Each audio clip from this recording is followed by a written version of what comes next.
so much. You know, it's hard to believe that it has been 8 years since I first came to this convention to talk with you about why I thought my husband should be president. Remember how I told you about his character and conviction, his decency and his grace, the traits that we've seen every day that he served our country in the White House. I also told you about our daughters, how they are the heart of our hearts, the center of our world, and during our time in the White House, we've had the joy of watching them grow from bubbly little girls into poised young women, a journey that started soon after we arrived in Washington, when they set off for their first day at their new school. I will never forget that winter morning as I watched our girls, just 7 and 10 years old, pile into those black SUVs with all those big men with guns. And I saw their little faces pressed up against the window, and the only thing I could think was, what have we done? See, because at that moment, I realized that our time in the White House would form the foundation for who they would become, and how well we managed this experience could truly make or break them. That is what Barack and I think about every day as we try to guide and protect our girls through the challenges of this unusual life in the spotlight. How we urge them to ignore those who question their father's citizenship or faith. How we insist that the hateful language they hear from public figures on TV does not represent the true spirit of this country.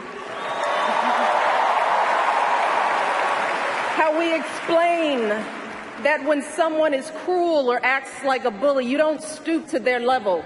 No, our motto is, when they go low, we go high.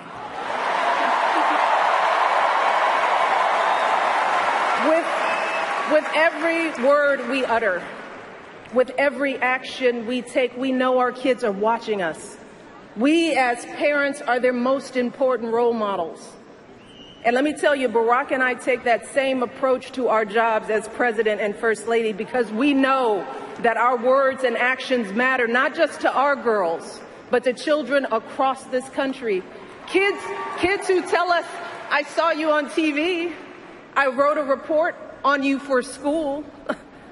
Kids like the little black boy who looked up at my husband, his eyes wide with hope, and he wondered, is my hair like yours? And make no mistake about it, this November when we go to the polls, that is what we're deciding. Not Democrat or Republican, not left or right. No, in this election and every election is about who will have the power to shape our children for the next 4 or 8 years of their lives.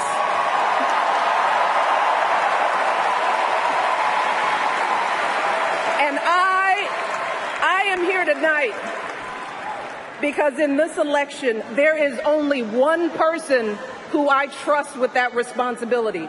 Only one person who I believe is truly qualified to be President of the United States, and that is our friend Hillary Clinton.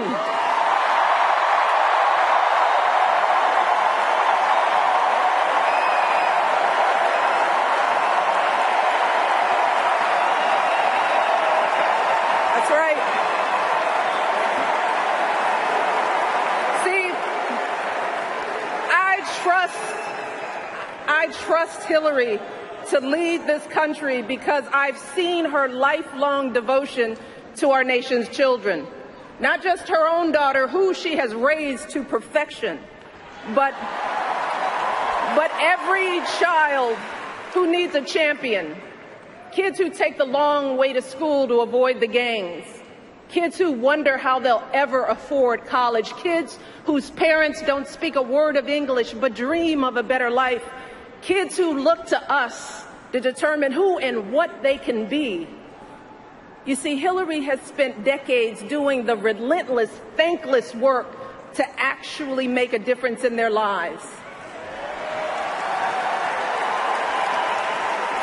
Advocating for kids with disabilities as a young lawyer, fighting for children's health care as First Lady, and for quality child care in the Senate. And when she didn't win the nomination 8 years ago, she didn't get angry or disillusioned.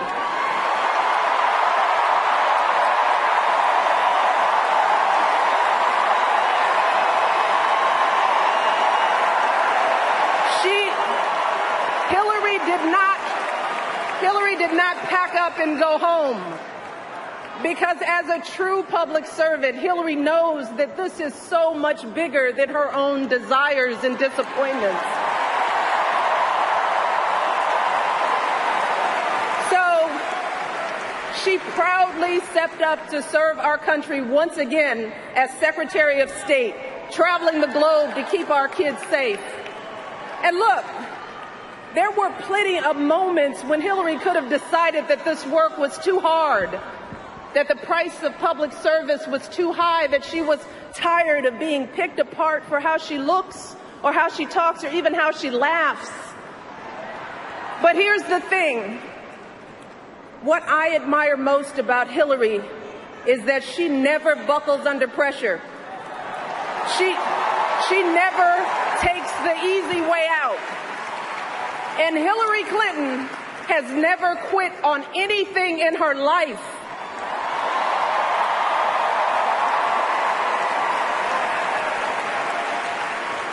And when I think about the kind of president that I want for my girls and all our children, that's what I want.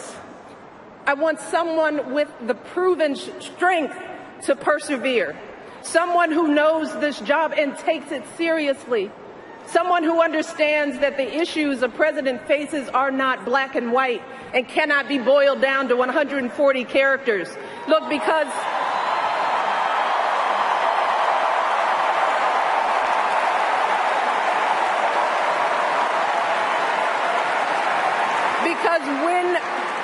when you have the nuclear codes at your fingertips and the military in your command, you can't make snap decisions.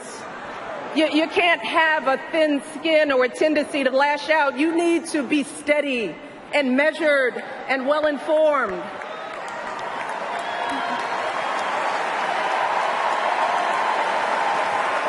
I want a president with a record of public service, someone whose life's work shows our children that we don't chase fame and fortune for ourselves. We fight to give everyone a chance to succeed. And we give back even when we're struggling ourselves, because we know that there is always someone worse off. And there, but for the grace of God, go I. I want a president who will teach our children that everyone in this country matters. A president who truly believes in the vision that our founders put forth all those years ago, that we are all created equal, each a beloved part of the great American story. And when crisis hits, we don't turn against each other. No, we listen to each other. We lean on each other, because we are always stronger together.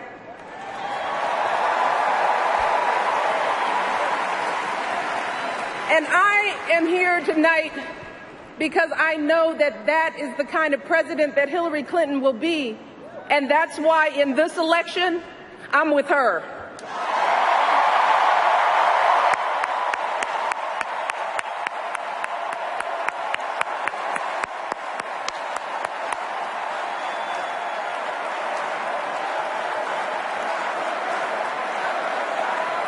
You see, Hillary understands that the president is about one thing and one thing only. It's about leaving something better for our kids.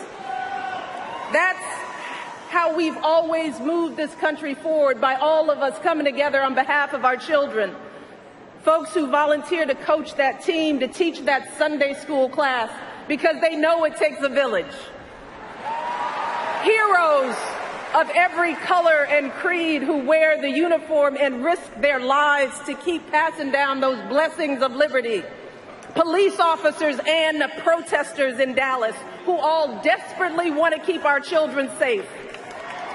People who lined up in Orlando to donate blood because it could have been their son, their daughter in that club.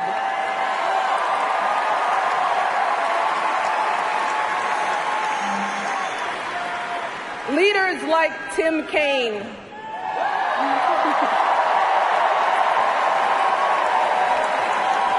who show our kids what decency and devotion look like. Leaders like Hillary Clinton, who has the guts and the grace to keep coming back and putting those cracks in that highest and hardest glass ceiling until she finally breaks through, lifting all of us along with her.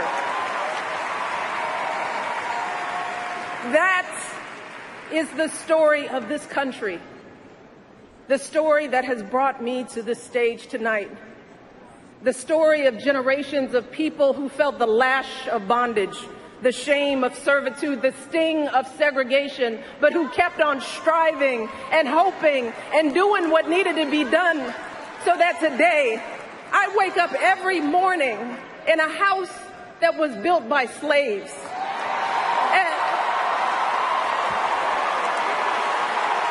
And I watch my daughters, two beautiful, intelligent black young women, playing with their dogs on the White House lawn.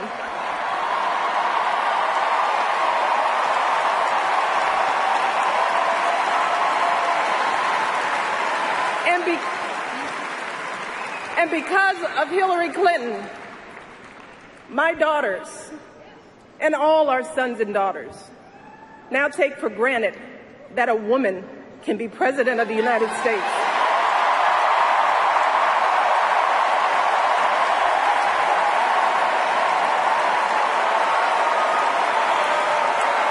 So look,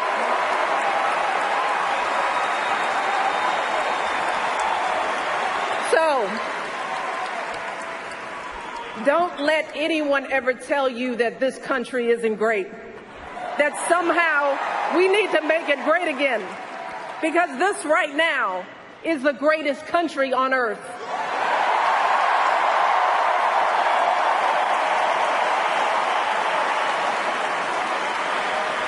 And as my daughters prepare to set out into the world, I want a leader who is worthy of that truth. A leader who is worthy of my girls' promise and all our kids' promise. A leader who will be guided every day by the love and hope and impossibly big dreams that we all have for our children. So in this election, we cannot sit back and hope that everything works out for the best. We cannot afford to be tired or frustrated or cynical. No, hear me. Between now and November, we need to do what we did 8 years ago and 4 years ago.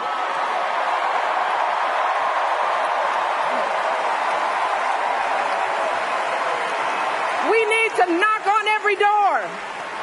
We need to get out every vote. We need to pour every last ounce of our passion and our strength and our love for this country into electing Hillary Clinton as president of the United States of America. So let's get to work. Thank you all, and God bless.